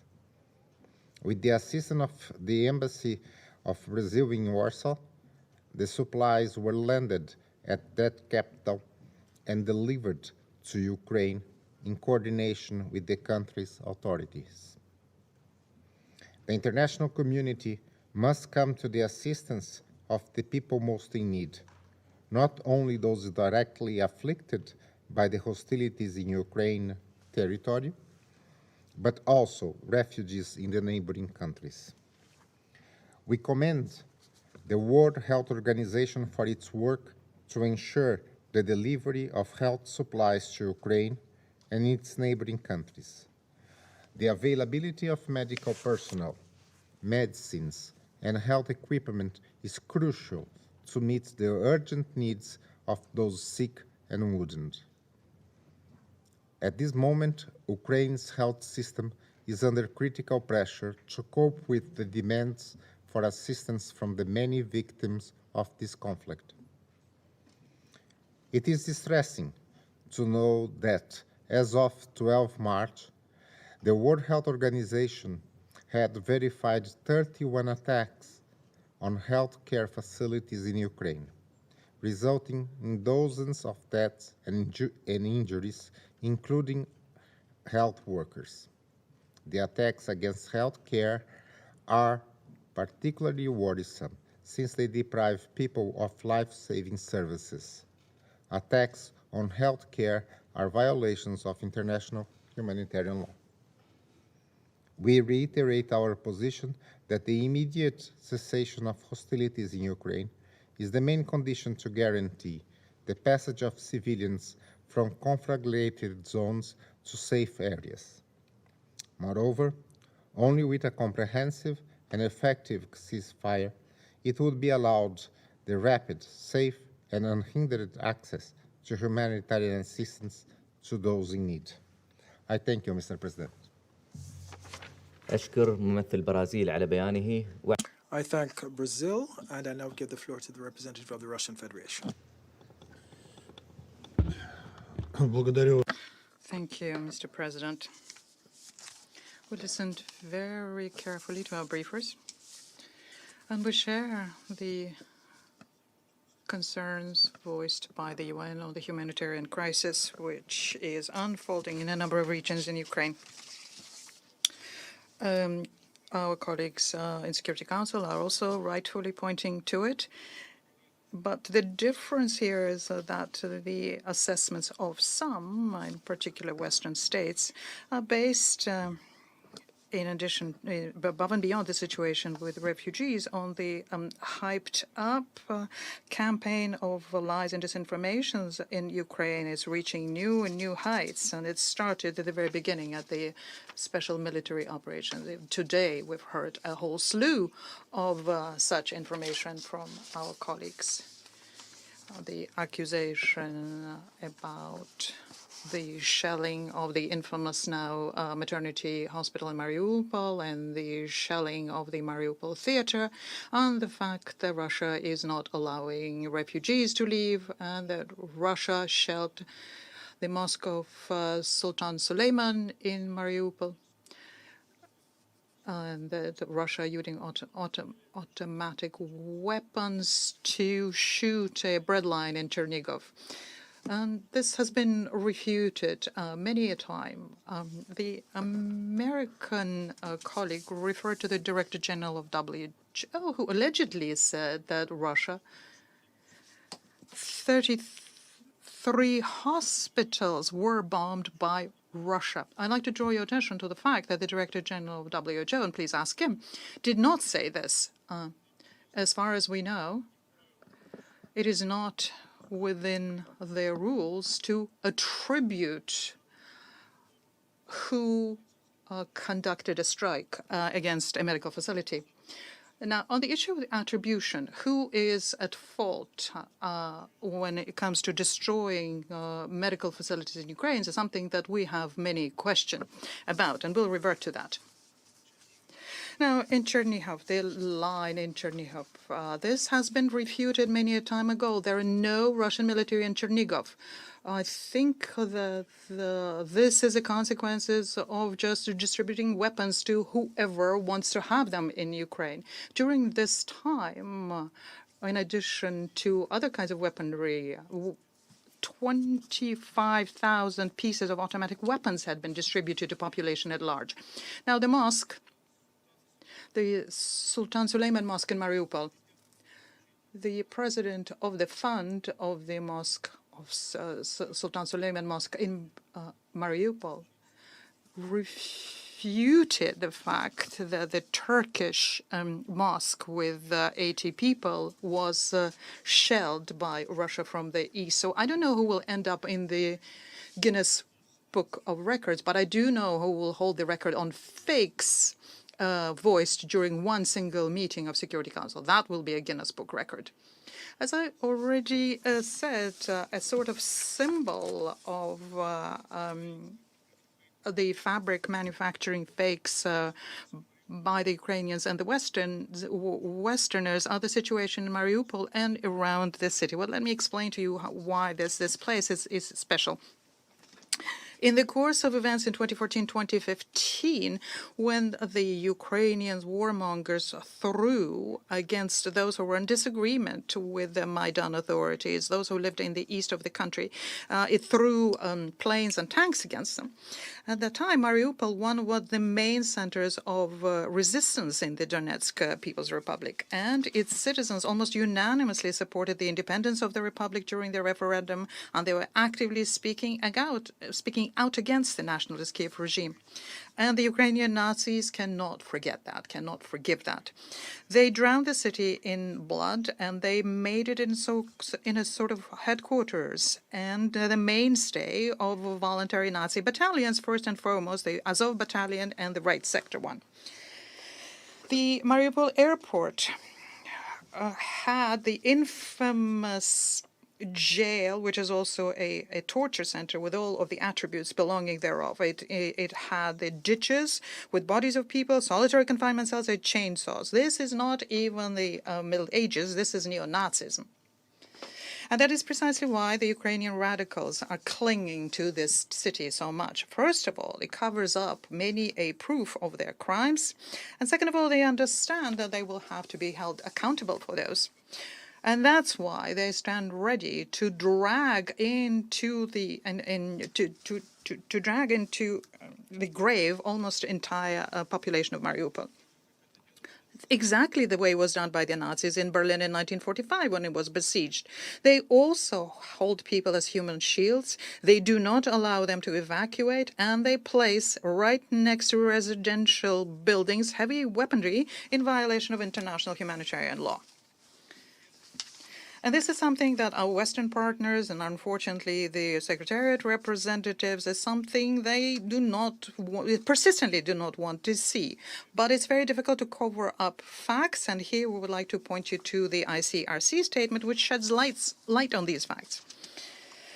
In such a situation, it's not a surprise that Mariupol has become almost a leader on the number and ingeniousness of the fakes, and their manufacturing has become almost a main job of the Ukrainian regime. And let me just dwell on the three most egregious of them. And the first one, of course, is the former maternity hospital in Mariupol, allegedly destroyed by the Russian missile. I'm not going to dwell on this too long. Let me just simply say that we covered this earlier, and this information is something that we put into a letter sent to the Secretary General. It is very difficult to find a rational explanation to the fact that our Western colleagues decided not only to notice a warning in advance, the warning we issued telling everyone that the Rodom had become a military firing post for the nationalists, but they also ignored the irrefutable fact about the stage nature of the situation there along the lines of what was being done by the white helmets. And they also ignoring the opinion of ballistic experts who say nothing hit the building, but rather there was an explosion there. The second fake is something that we heard about today also from our Western colleagues. Russia allegedly hit the Mariupol theater, where more than 1,000 people had sought refuge. In actual fact, already on the 13th of March, there was widely available public information provided by private people in Mariupol who managed miraculously to escape the city. They were saying that Azov is holding in that building a huge number of people and is preparing a bloody provocation. We therefore are not surprised by the fact that in front of the building you can see the word children written down on soil. The Russian armed forces were informed about the situation, and the building of the theater was never considered as a target for a strike. But the fact that in such places of provocation, you can very frequently find Western reporters who briskly report on that. And this is something that's become a tragic hallmark of provocations in Ukraine, who are covering up the excesses conducted by nationalist battalions and Ukrainian armed forces. After the Western propaganda efforts to make sure that the mass media throughout the world show a picture of a person who had lost his wife because of the Ukrainian strike by Tochka-U with cluster ammunition against the center of Donetsk. And this is presented as something that had taken place in Kiev.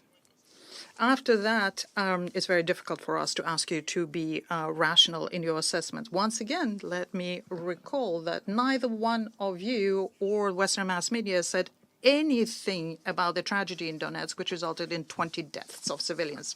And the third fake, now, Russia allegedly is forcing the people from Mariupol and other Ukrainian towns into Russia. Therefore, only humanitarian corridors into Ukraine should be opened. This is a barefaced lie.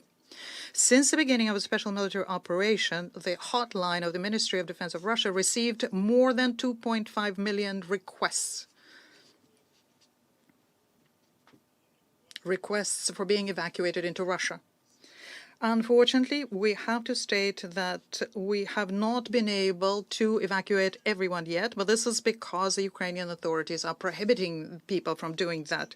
But during the previous 24 hours alone, from the finally opened up long-suffering Mariupol, we managed to ensure the evacuation of more than 31,000 civilians, including 89 foreign nationals, amongst whom 71 OSCE staff, 9 Greek nationals, and 9 Pakistani nationals. Out of the 31,000 evacuees, only 36 people moved to the Kiev-controlled territories in the Dnipropetrovsk Oblast. The rest of them opted for Russia and in the areas of Zaporozhye and Kherson Oblast under the control of the Russian armed forces and categorically refused to move over to the territories under Kiev control. The whole humanitarian operation was conducted by the DNR forces and Russian armed forces without any participation from the Ukrainian side. I'd like to draw your attention to the fact that the car jam at the exit of Mariupol of people moving towards Berdyansk and Melitopol, freed from Ukrainian Nazis, is 10 kilometers long. Until Russian liberators entered the city, this is not something that was seen, and this is not a surprise because the peaceful civilians were needed by the Nazis as a human shield. And those who escaped from Mariupol are telling us about mass atrocities and crimes conducted by the territorial defense, but the abuses against the elderly, women and children. And all of these people are being individually provided with medical and psychological assistance. The situation in other areas varies. Yesterday, we have fully complied with the quiet guns regimes along the humanitarian corridors proposed by the Ukrainian side on the Kiev, Zaporozhye, Zhytomyr, Sumsk, Kharkovsk, and Poltav directions. And this has been many times confirmed by the means of objective control, including with the use of drones.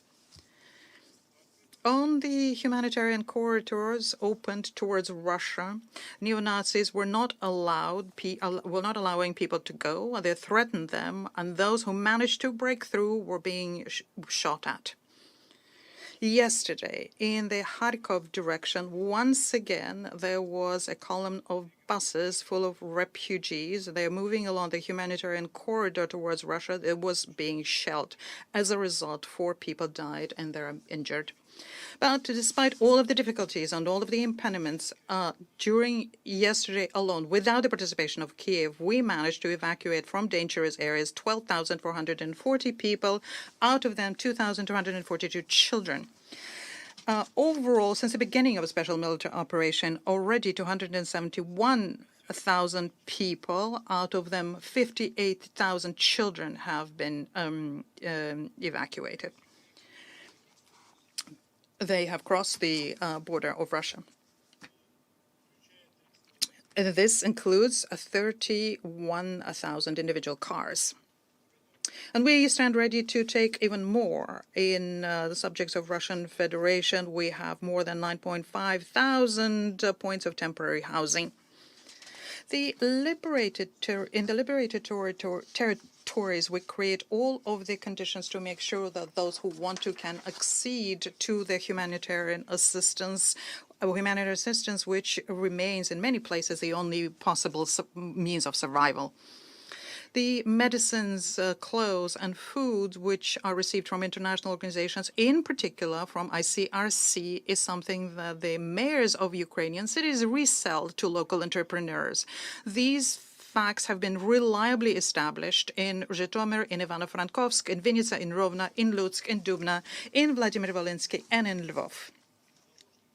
Hostages, basically hostages of the territorial defense battalions are 6,910 of foreign nationals from 22 states. Also, crews of 70 foreign ships are blocked in the seaports of Ukraine because there's a very high danger of mines, and this was created by Kievan authorities in their internal waters and territorial sea. And this also is related to the possible provocations by the Ukrainian armed forces from the shore. We continue sending humanitarian assistance to the needy in Ukraine. Mariupol alone received more than 450 tons of food, medicines, and basic necessities. Overall, starting with the 2nd of March, our emergency services and the Ministry of Defense supply to various regions of Ukraine, including Donbass, supplied about 3,000 tons of humanitarian cargo, including construction materials. Another issue here is that in a number of cases, the local administrations are threatening punishment to those who receive Russian humanitarian assistance. And against this, basically every day we see information from Western capitals that they are providing Kiev with yet another cargo of all kinds of weaponry. Yesterday, Washington announced that this week Ukraine will receive from them defense assistance to the amount of $1 billion. You are fueling this conflict, pouring oil into it. It is already clear now what kind of tragedy resulted from simply distributing light weapons to anyone who wanted them without any control. I wonder whether the Western taxpayers know about the risks of this weaponry ending up with the terrorist groups in Europe, portable air defense weapons, for example. Do you understand how dangerous it is to fuel the situation in Ukraine, how dangerous it is for your own security? Everyone has heard about the drone which landed in Croatia. It was full of explosives. It was not noticed, even though it crossed over several countries from the western point in Ukraine to Zagreb. That's more than 700 kilometers. Mr. President, we note with regret Ukraine has always was a pawn in the geopolitical struggle against Russia and remains such a pawn still. Western politicians couldn't care less about the suffering of the people in Donbass, including women, children, and the elderly. If this were not the case, we would not be now dealing with a salacious uproar surrounding the draft of humanitarian resolutions on Ukraine. After its draft was developed by France and Mexico, it stopped being humanitarian immediately and became full of political formulas which have nothing to do with humanitarian issues. As we were clearly told, the Western countries didn't need this project without them at all. In order to end up with an anti-Russian product, they are ready to push it forward, not in the Security Council, but in the General Assembly, ignoring the fact that this kind of document will help humanitarians nothing. And that is why Russia put forward its own draft containing within it everything that the humanitarians need. It does not contain political assessments. And this is not the kinds of assessment that you can find in other humanitarian resolutions either. And we open this document for the co-sponsorship by all UN members. But we are being told that the humanitarian resolution submitted by Russia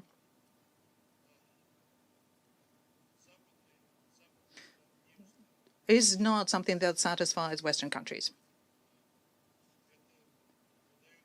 And this shows the true goal of the sponsors of the first so-called humanitarian resolution of the Council. And that is true hypocrisy here. And cynicism. Another point of cynicism is that many colleagues from many delegations tell us about unprecedented pressure by Western partners that their arms are being twisted, including blackmail and threats. The United States and Albania has disseminated a letter in which members of the UN are appealed to refrain from sponsoring our resolution. We do understand how difficult it is for those countries to withstand this kind of onslaught. And therefore, we decided to, at this stage, not to ask for a vote on our draft, but we are not withdrawing the draft resolution. Instead, tomorrow morning, we will ask for an emergency meeting to discuss again the issue of U.S. biolaboratories in Ukraine using the new documents we obtained in the course of the special military operation. And right now, we are going to forward the letter on that to the Emirati presidency. I thank you. أشكر ممثل I thank the representative of the Russian Federation for his statement, and I give the floor to the representative of China. Thank you, Mr. President. Mr. President, I thank USG DiCarlo, Director General Ghebreyesus, and Assistant High Commissioner Mazu for their briefings just made. China is deeply worried about the worsening humanitarian situation in Ukraine and deplores the reported increase in civilian casualties and refugees. The pressing task now is to call for maximum restraint from all parties and to ensure safety and security of all civilians, including women and children, and meeting their basic humanitarian needs so as to prevent the occurrence of a larger-scale humanitarian crisis. China supports the work by the relevant parties in maintaining communication, ensuring safe and unimpeded humanitarian corridor, and further facilitating personnel evacuation and humanitarian assistance. The number of refugees and displaced persons caused by the conflict is still on the rise, bringing huge impact on Ukraine and the surrounding countries. China supports OCHA, UNHCR, and WHO, among others, in actively conducting operations and mobilizing the international community to assist all those in need. In the recent past, some people of African or Middle East descent encountered difficulties during evacuation. This should be taken seriously and addressed properly. All refugees, regardless of color, race, or religion, shall be accorded the necessary protection under international refugee law. China pays high attention to the humanitarian situation in Ukraine and has put forward a 6-point proposal. The Red Cross Society of China has provided Ukraine with 3 batches of humanitarian supplies, with the third one containing milk powder and quilts for children, specifically helping the Red Cross Society of Ukraine assist displaced children affected by the conflict. We welcome any initiative or proposal from any party that contributes to alleviating and resolving the humanitarian crisis in Ukraine. The Security Council bears the primary responsibility for maintaining international peace and security and should therefore play a positive role in easing the humanitarian situation in Ukraine. China hopes that the Council can stay united on the humanitarian issue and demonstrate a constructive attitude. Mr. President, the international community shares the common aspiration for ceasefire at an early date to alleviate the situation on the ground and to prevent civilian casualties. This is also the aspiration of China. To date, Russia and Ukraine have held 4 rounds of negotiations. Keeping the negotiations going means there is a chance for ceasefire and that there is a chance for a peaceful future.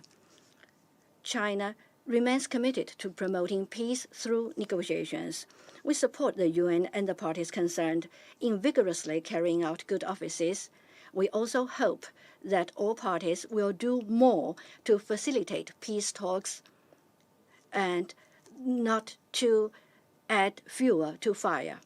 Facts have proven that wanton use of sanctions will not solve any problem but will instead create new problems. Given the sluggish recovery in global economy, ever-escalating sanctions are undermining stability in international industrial chain and supply chain, thus exacerbating food and energy crisis, damaging people's livelihood in all countries, developing countries in particular, and triggering new humanitarian consequences. This is also an issue that the Security Council shall pay attention to when addressing the humanitarian situation in Ukraine. Thank you, Mr. President. أشكر ممثل الصين I thank the representative of China, and I give the floor to the representative of Mexico. Thank you very much, Mr. President. I thank Undersecretary General Rosemary DiCarlo, the Assistant High Commissioner for Operations of UNHCR, Mr. Mazou, and the Director General of the World Health Organization, Dr. Ghebreyesus, for their briefings. It has been 3 weeks now since the beginning of the Russian invasion of Ukraine, and the toll is truly a devastating one. We have heard tragic figures. More than 3 million refugees and almost 1.8 million internally displaced. These are exorbitant numbers, especially if we remember that exactly a month ago, we were sitting in this same room evaluating the implementation of the Minsk agreements, during which, and I should mention, we were told that what was taking place on the ground was merely military exercises. So, what is the humanitarian outlook if the current pattern continues? I wish to begin by acknowledging the solidarity extended by all those countries that have received refugees, especially those that have received the largest numbers of refugees. But the needs of those persons that were unable to leave or were unable to be evacuated from the urban areas under siege have increased and will continue to increase, especially the needs of those who do not have access to basic services, safe drinking water, foods, and medicines. There is therefore an urgent need to ensure safe and unimpeded access for humanitarian personnel and medical personnel who are the only ones that can provide these basic services to the civilian population. Mr. President, as we have heard, the World Health Organization has recorded 43 attacks on medical installations in Ukraine. And the fact that the uncontestable fact is that attacking health installations is expressly prohibited under international humanitarian law. There is therefore an urgent need for guarantees that the over 300 medical facilities found along the lines of the conflict or behind the lines of the conflict will not be attacked. We condemn the attacks against medical personnel as well as their vehicles or the equipment they need to do their work. The long-term and short and long-term impact of these attacks against civilian populations and against health facilities can indeed be irreversible, and for that very reason, they are unacceptable. We reiterate our call for compliance with Security Council resolutions dealing with this issue, and that would be Resolution 2286, which includes specific mentions of protection for medical and humanitarian personnel, and Resolution 2573, which refers to civilian property considered as essential. In the same vein, we saw the decision handed down yesterday by the International Court of Justice ordering the immediate suspension of military operations, which began on the 24th of February. As we have stated time and again in this council, the fundamental premise for humanitarian assistance is the cessation of hostilities. Mr. President, while the United Nations and other humanitarian actors focus their efforts on providing the urgent assistance needed by the people, Now is the time as well to reiterate that the only solution to this conflict is through dialogue and diplomacy. We recognize the initiatives underway, including the recent meeting within the framework of the Antalya Forum. Any genuine attempt at negotiations can only be welcome. For this reason, we note with regret that despite our genuine good faith efforts, in which we have been engaged these past 2 weeks, along with France and other member states, whose constructive participation we're very grateful for, this council is as yet unable to issue an unequivocal call for an end to the hostilities. Such a call from this council would be the most significant humanitarian support that the civilian population in Ukraine could receive. Thank you very much. أشكر ممثل المكسيك على I thank the representative of Mexico for his statement. I shall now make a statement as in my capacity as the representative of the United Arab Emirates. I would like to thank Ms. Rosemary DiCarlo, Mr. Rauf Mazu, and Dr. Tedros Ghebreyesus for their valuable briefings. What we have heard today reflects the serious deterioration of the humanitarian situation as a result of the conflict in Ukraine. The number of refugees is increasing at an alarming rate. Civilians throughout Ukraine continue to suffer due to the obstacles hindering the delivery of humanitarian assistance, such as food, medical equipment, and other basic needs. At the same time, damage to civilian infrastructure continues to worsen the humanitarian situation in major Ukrainian cities such as Mariupol. In this context, my country would like to focus on 4 main points. First, we remain hopeful about the ongoing negotiations between the Russian Federation and Ukraine. We hope that these negotiations will pave the way for calm to allow humanitarian organizations to carry out their role and meet the needs of civilians. There is an urgent need to take concrete steps aimed at de-escalating the situation on the ground and building trust between the parties.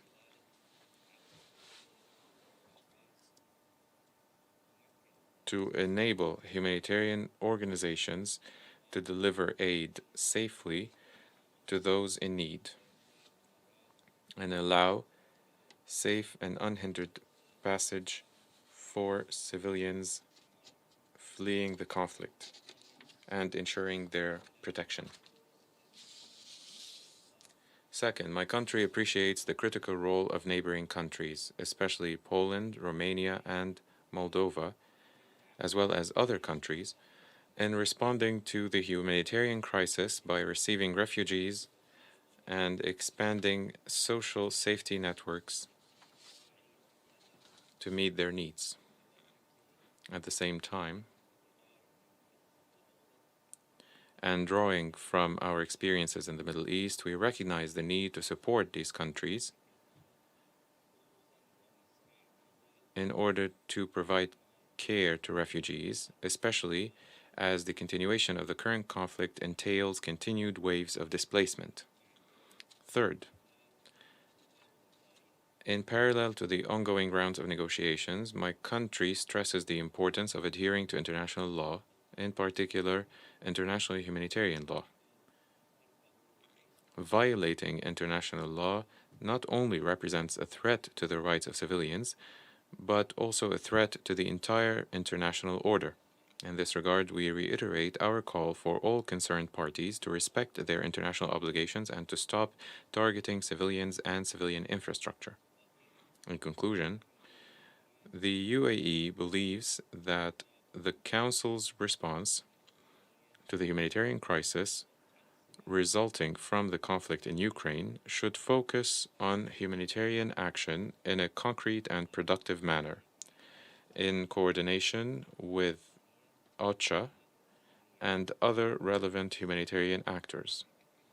We reaffirm that a solution to the crisis can only be achieved through intensifying diplomatic efforts, immediately ceasing hostilities throughout Ukraine, and seeking a sustainable peace that preserves Ukraine's independence, sovereignty, and territorial integrity, in addition to enhancing regional and international security and stability.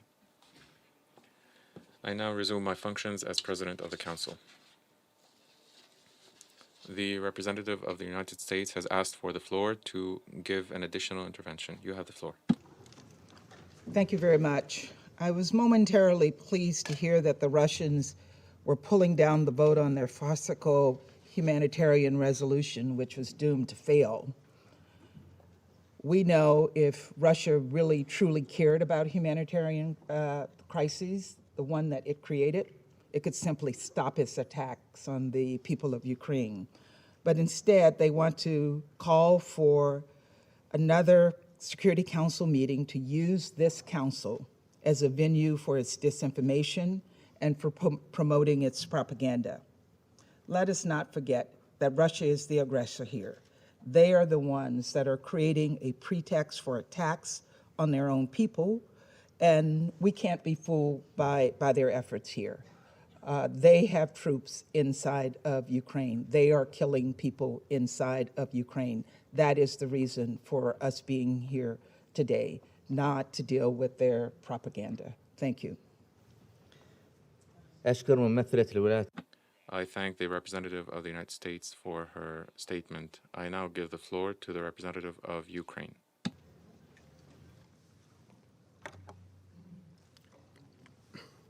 Mr. President, distinguished members of the Security Council, Madam Under Secretary General Di Carlo, Director General, Assistant High Commissioner.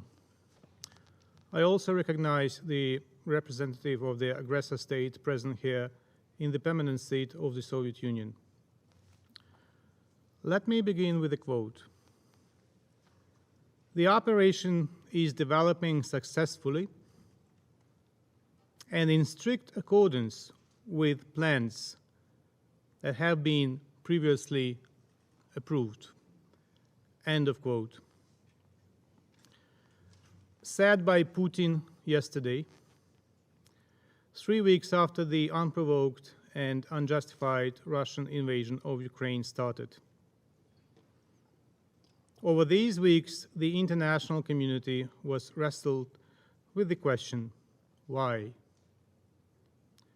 Why has the Russian Federation decided to cosplay the Nazi Third Reich by attacking the peaceful neighboring state and plunging the region into war? What are the reasons and what is the plan? And yesterday we got the answer.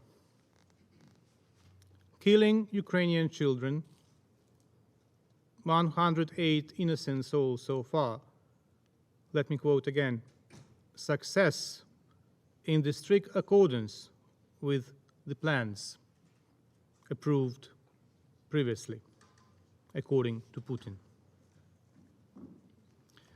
Children are deliberate target, given yesterday's bombardment of the Mariupol Drama Theater, a shelter for hundreds of local residents, mostly women and children.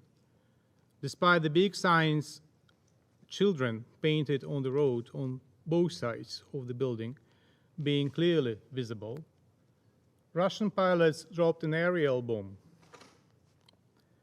The building was fully damaged, but the shelter fortunately withstood. It did not turn into one of more mass graves, as Putin's plan probably envisaged, previously approved. Of course, Putin's plan does not limit murders to children only. All civilian Ukrainians and foreign citizens are under threat.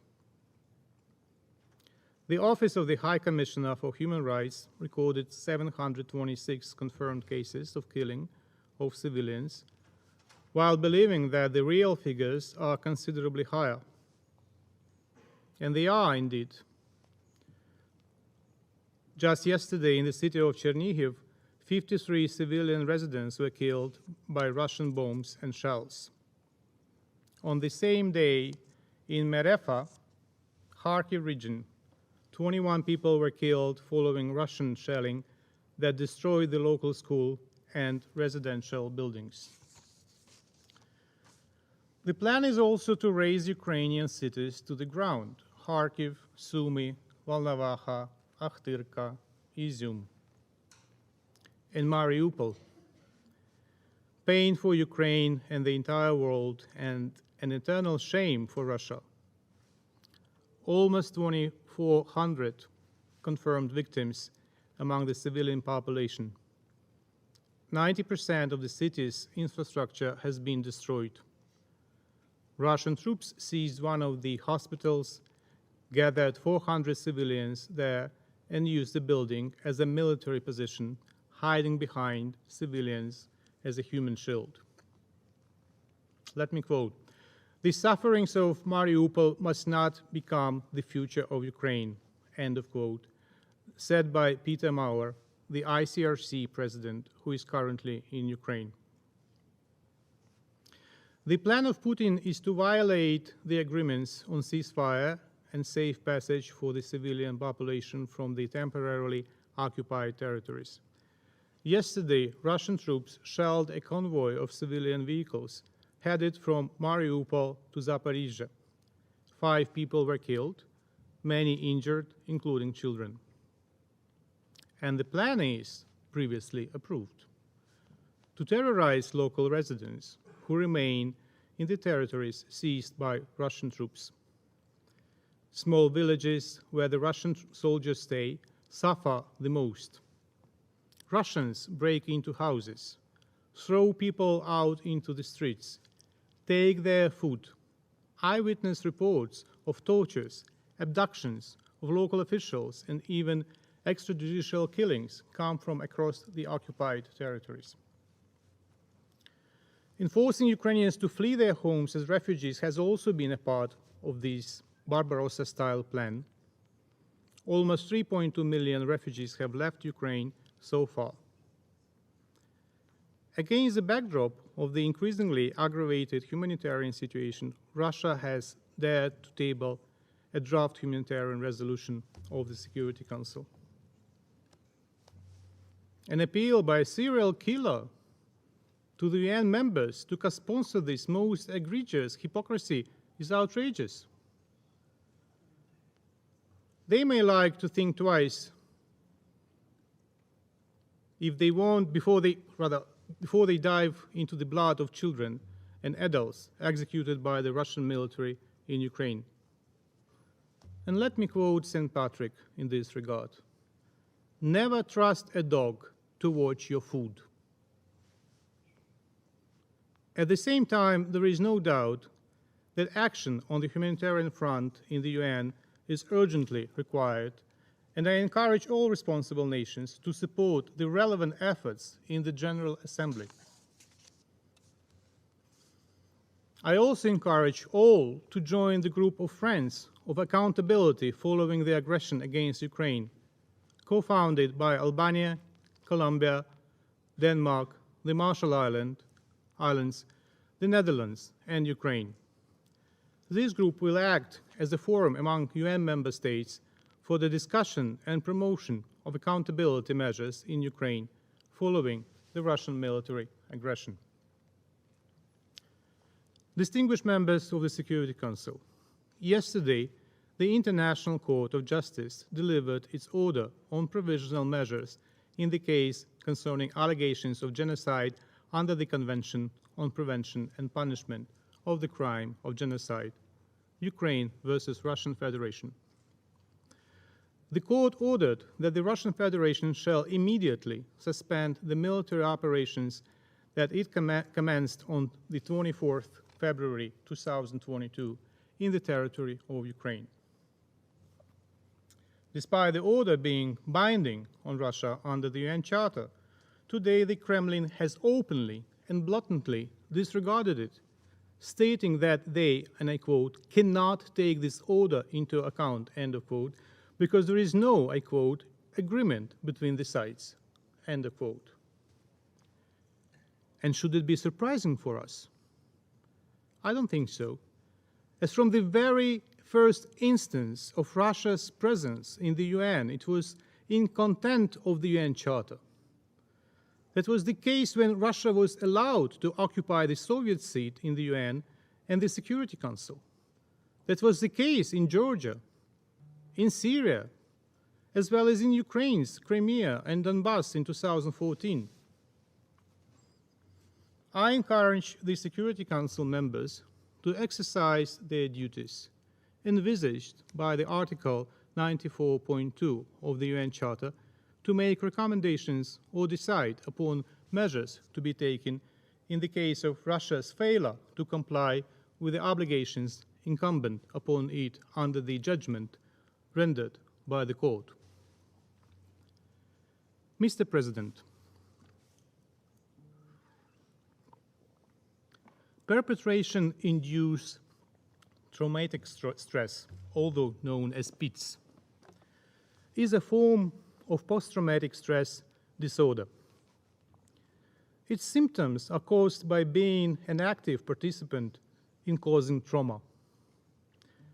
Sufferers of PITS may be found in many roles, such as soldiers or executioners, where they are expected to cause trauma, including death. But diplomats, especially here in the United Nations, especially here in the Security Council, compared to the more well-known and understood PTSD, there appears to be greater severity and different symptom patterns for those affected by PITS. The case of the military aggression of Russia against Ukraine and the mass atrocities perpetrated by the Russian army, ordered by Putin, and defended by the Russian diplomats, will be examined by scholars and scientists, including in the areas of sociology, history, philosophy, psychiatry, and theology. Today, however, I would like to quote from Into the Abyss, a documentary about executioners of the death penalty. One guard began crying and shaking uncontrollably when, I quote, the eyes of all the inmates he had executed began flashing before him, end of quote. Ambassador, do the eyes of Ukrainian children, women, and elderly killed by the Russians flash before you? If they do, we may consider how to sponsor a decision to help you deal with perpetration-induced traumatic stress. But now have some decency and stop the egregious manipulation of the Security Council. It is obscene. It would be too much dignifying for the Russian delegation if I ended like here, like that. Instead, I would like to quote a tweet by Dario Franceschini, the Italian member of the government, who tweeted today, Italy is ready to rebuild the theater in Mariupol. The Cabinet of Ministers has approved my proposal to offer Ukraine the resources and means to rebuild it as soon as possible. Theaters of all countries belong to the whole humanity, end of quote. And I thank you. I thank the representative of Ukraine for his statement and give the floor to the representative of Poland. Mr. President, distinguished members of Security Council, I would like to thank Undersecretary General and the briefers for their important interventions today. And I shall start by paying tribute to the fearless Ukrainian soldiers and civilians alike who defend their homeland, freedom, and the UN Charter. They fight also for those who were forced to flee. I should also express gratitude to the work done by the UN OCHA, UNHCR, WHO, and its partners for maintaining their presence across Ukraine and continuing to deliver the assistance.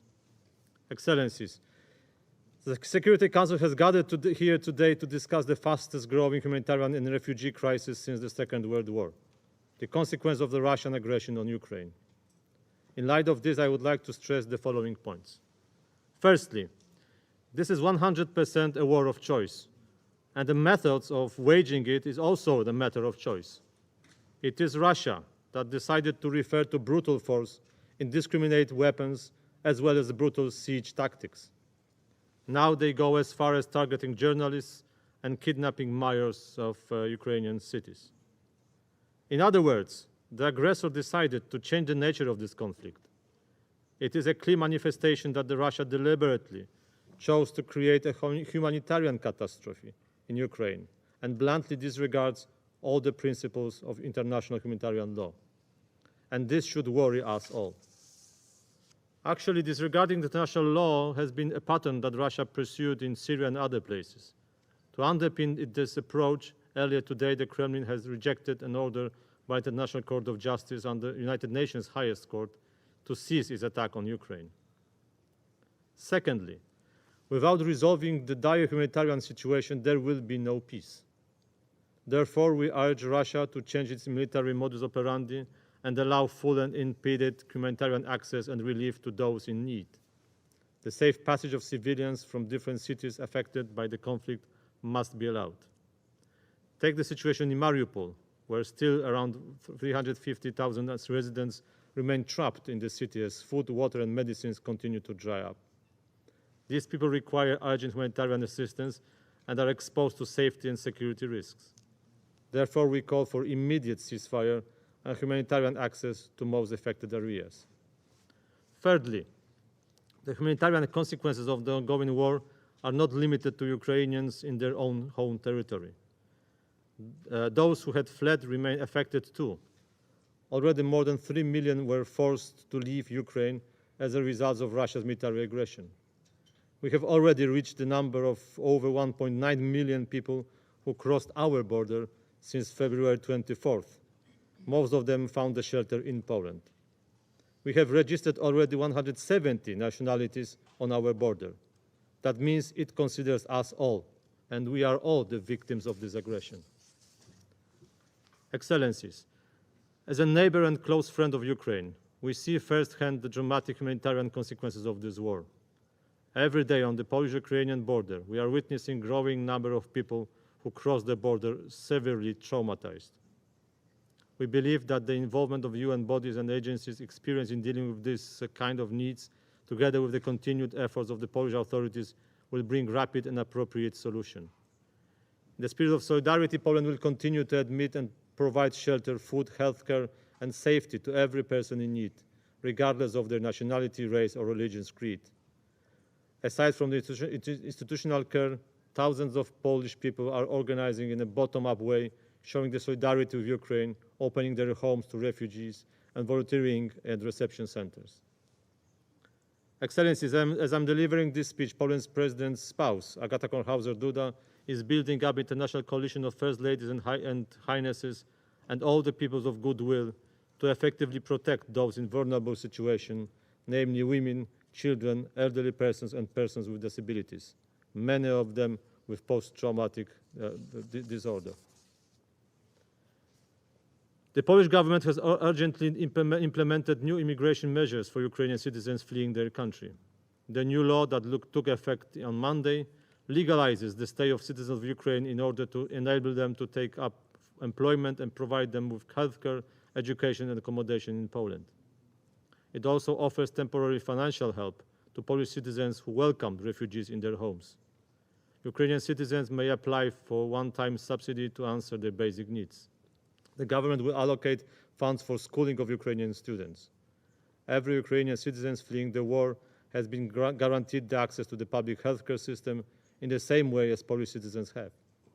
We will continue to provide assistance to Ukrainian citizens fleeing the horrors of war brought on them by Russia. And I can tell you already we got 45,000 of pupils subscribed to Polish schools from Ukraine. But we and the other countries of the region, which I see the ambassadors here in the room, we all need urgently an assistance of international assistance in these good deeds. Excellencies, today Ukraine pays a high price for defending its independence, territorial integrity and democracy and UN Charter. The determination and courage of Ukrainian people inspires the world. We cannot fail them. It is crucial to show our solidarity with Ukraine and its people by acting now, and I thank you. I thank the representative of Poland for his statement. There are no more names on my list of speakers. The meeting is adjourned.